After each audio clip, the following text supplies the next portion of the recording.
disciplina de Tecnologia do Ensino da Física. Abordaremos a física no ensino médio. Trabalho de Fabiana Mota, Ainice Martins e Sérgio Mota. Nessa aula, nós abordaremos o tema de cinemática. O movimento está presente em toda a natureza. Nos movimentos de translação e de rotação dos astros, nas massas de ar, nas marés, na migração das aves, dentre inúmeros outros exemplos. Observe o skatista em uma sequência de movimentos. Movimentos como o realizado pelo atleta nessa situação, ou também pode ser um carro percorrendo uma estrada.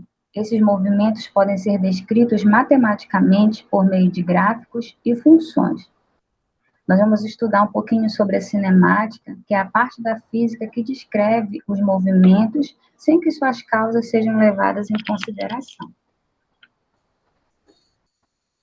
A área da física que estuda o movimento dos corpos é chamada de mecânica. E para facilitar o seu estudo, a mecânica ela é dividida em 3 partes: cinemática, dinâmica e estática. Abordaremos especificamente a cinemática nessa aula, onde ela descreve o movimento dos corpos sem se preocupar com as causas do deslocamento. E é por meio da cinemática que é possível classificar, comparar os movimentos. Já o movimento da ocorrência, o motivo desse movimento é abordado apenas pela dinâmica.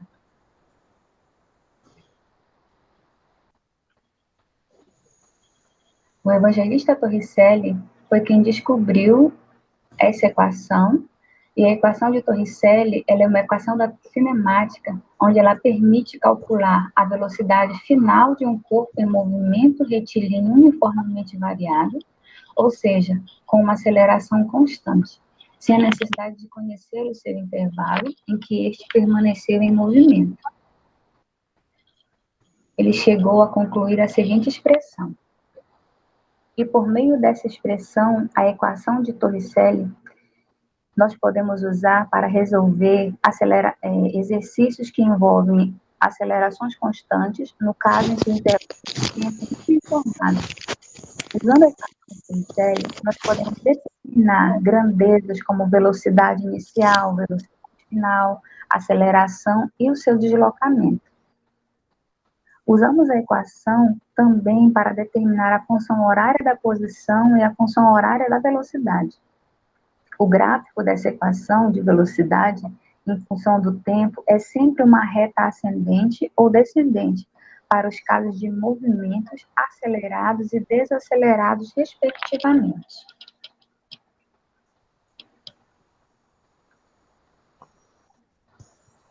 Equação de Torricelli. Nós vamos falar um pouquinho agora sobre a equação de Torricelli. Independente do tempo, ela é desenvolvida a partir da junção e da função horária da velocidade, com a função horária da posição para o movimento uniformemente variado, o MUV, ou seja, um movimento que ocorre em linha reta e com aceleração constante. Essa equação é definida pela expressão que logo vamos mostrar abaixo na legenda. Nós podemos perceber a equação v ao quadrado é igual a v0 ao quadrado mais 2 vezes a vezes ΔS, onde v representa velocidade final, v0 ao quadrado representa a velocidade inicial, a representa a aceleração média, ΔS o deslocamento. Vamos ver agora um exemplo. A seguinte, podemos observar esse exemplo. Um carro, durante um trajeto de 400 metros, sofre um aumento de velocidade com 20 metros por segundo para 40 metros por segundo. Sabendo que a massa do veículo é de 1.200 kg, qual é a força necessária para proporcionar tal aceleração? Vejamos. Vamos usar a equação de Torricelli para definir essa aceleração.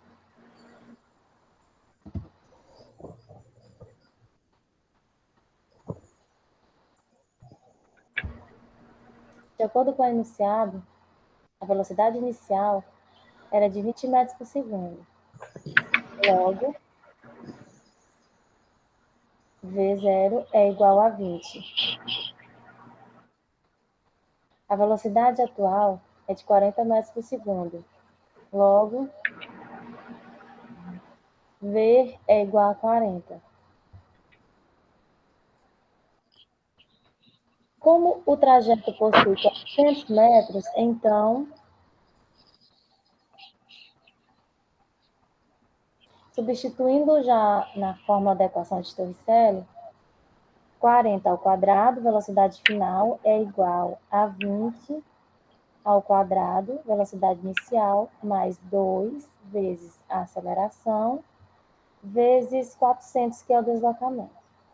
Fazendo essa continha, achamos o seguinte resultado. 40 ao quadrado é 1.600, 20 ao quadrado é 400, 2 vezes 400, 800, logo 1.600 menos 400, 1.200. 1.200 dividido por 800, achamos a nossa aceleração, que é igual a 1,5 metros por segundo. Bem, já que achamos nossa aceleração, agora a gente tem que encontrar a força em Newton. Aplicando a segunda lei de Newton, podemos definir a força. F é igual a massa vezes a aceleração. Como vimos no enunciado, a massa é 1.200. Então, vamos calcular. F é igual a 1.200 vezes a aceleração encontrada, 1,5. Encontrando a força resultante de 1.800 N.